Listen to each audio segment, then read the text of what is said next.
Abraham sangat menikmati belajar sejarah. Oh ya? Alkitab juga buku sejarah loh, di mana Tuhan yang menciptakan dan intervensi atau campur tangan atas sejarah manusia. Walau titik fokus dalam sejarah adalah waktu, tetapi sebenarnya semua berada dalam kendali Allah. Mari sobat, kita ikuti apa yang terjadi ketika Nabi Allah menyatakan penghakiman bagi seorang raja yang melawan Tuhan. Apakah dia takut? Atau coba perhatikan baik-baik ya. Halo anak-anak, dimanapun juga kalian berada, yuk kita pada hari ini bersama-sama merenungkan firman Tuhan. Mari kita berdoa terlebih dahulu sebelum kita merenungkan firman Tuhan. Tuhan Bapa di dalam surga, kami mengucap syukur kepadamu karena pada hari ini sekali lagi kami boleh merenungkan firman Tuhan. Kiranya Engkau menolong agar kami boleh mengerti dan mau menaati dan mau beriman terhadap firman-Mu. Berkati perenungan kami pada hari ini. Terima kasih Bapa, di dalam nama Tuhan kami Yesus Kristus kami berdoa dan bersyukur. Amin. Anak-anak, pada hari ini renungan kita akan diambil dari kitab 2 Raja-Raja pasal yang pertama ayat 13 sampai dengan ayat yang ke-18. Tetapi pada hari ini khusus Ibu akan membacakan ayat yang ke-17. Demikian firman Tuhan. Maka matilah raja sesuai dengan firman Tuhan yang dikatakan oleh Elia. Maka Yoram menjadi raja menggantikan dia dalam tahun kedua zaman Yoram bin Yosafat Raja Yehuda, sebab Ahazia tidak mempunyai anak laki-laki. Nah anak-anak, seperti yang sudah diceritakan kemarin, Raja Ahazia tetap ngotot mau menangkap Nabi Elia. Setelah mengirimkan 2 kali pasukannya, tetapi pasukannya tersebut dihukum oleh Tuhan karena sudah bersikap kurang ajar terhadap Nabi Elia, Raja Ahazia tidak putus asa dan kembali mengirimkan 1 kelompok orang pasukan untuk bertemu dengan Raja Elia. 1 orang perwira dengan 50 orang tentaranya kemudian pergi ke gunung untuk menemui Elia di mana Elia ada. Akan tetapi perwira yang ini mengerti bagaimana menghormati Nabi Allah. Perwira ini tidak berteriak-teriak dengan sombong mengatakan, "Hei turun Nabi Elia." Akan tetapi perwira yang ketiga ini dengan penuh rendah hati, dia naik ke atas gunung, pergi ke tempat di mana Elia tinggal dan kemudian memohon belas kasihan Elia, meminta dengan sopan supaya Elia turun ikut bersama-sama dia bertemu dengan raja. Allah melihat bahwa sikap hati perwira ini sangat baik. Maka kemudian Allah memerintahkan Nabi Elia untuk turun bersama-sama dengan perwira ini dan pergi menemui raja. Maka Elia kemudian pergi bersama-sama dengan perwira ini untuk bertemu dengan raja.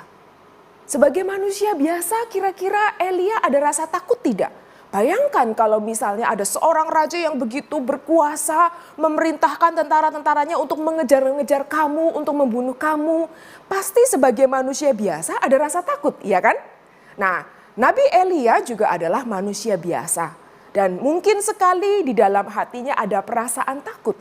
Akan tetapi anak-anak, Nabi Elia yakin di dalam hatinya juga kalau Allah pasti akan melindungi dia. Bagaimana Nabi Elia bisa tahu? Karena Allah sendiri yang memerintahkan Nabi Elia untuk bertemu dengan raja. Karena itu Elia juga yakin kalau Allah yang memerintahkan, maka Allah juga akan melindungi dia. Maka Nabi Elia kemudian turun menghadap raja.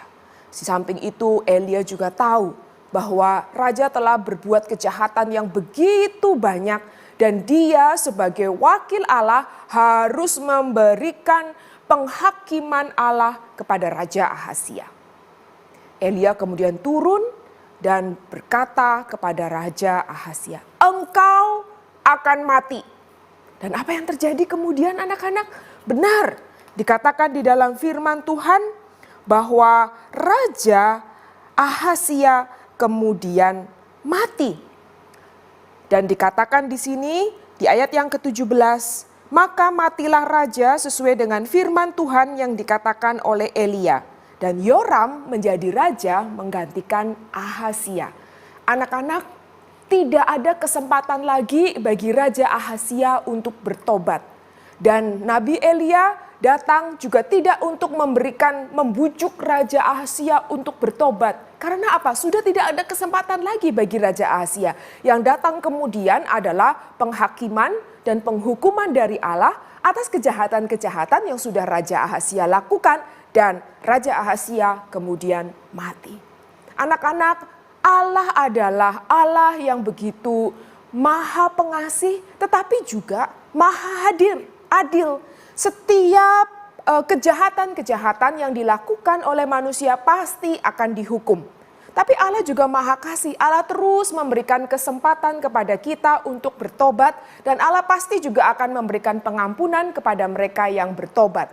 Nah anak-anak, ketika kepada kita masih diberikan kesempatan untuk bertobat, untuk memohon ampun atas segala kesalahan-kesalahan, dosa-dosa yang kita lakukan, mari kita memakai kesempatan itu.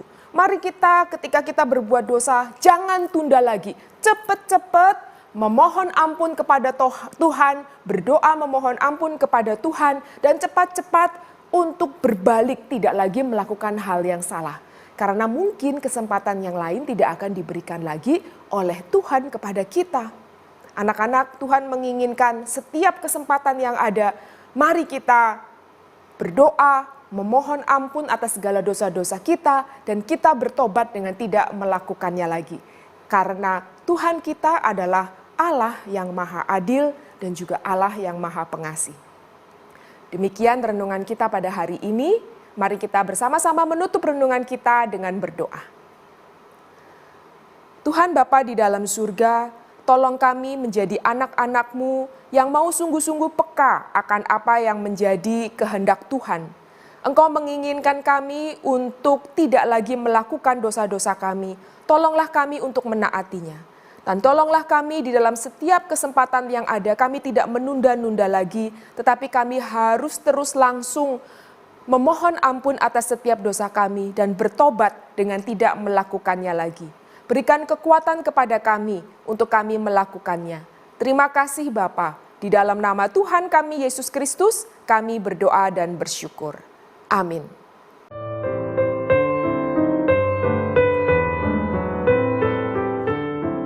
Dunia ini tidak bebas konflik. Konflik tidak disukai, tapi tidak bisa dihindari. Tetapi puji Tuhan, karena konflik itu merupakan pintu yang membuat kita semua serupa Kristus. Kita juga melihat bagaimana pelaksanaan keadilan dari anugerah Tuhan selalu terjadi walau manusia menolak anugerahnya. Nah teman-teman, nikmatilah karyanya yang semakin limpah. Silahkan dalami firman Tuhan dengan menjawab pernyataan yang disediakan Bapak Ibu Pembina dan membaca 2 Raja-Raja 2 ayat 1 sampai 6. Sayonara.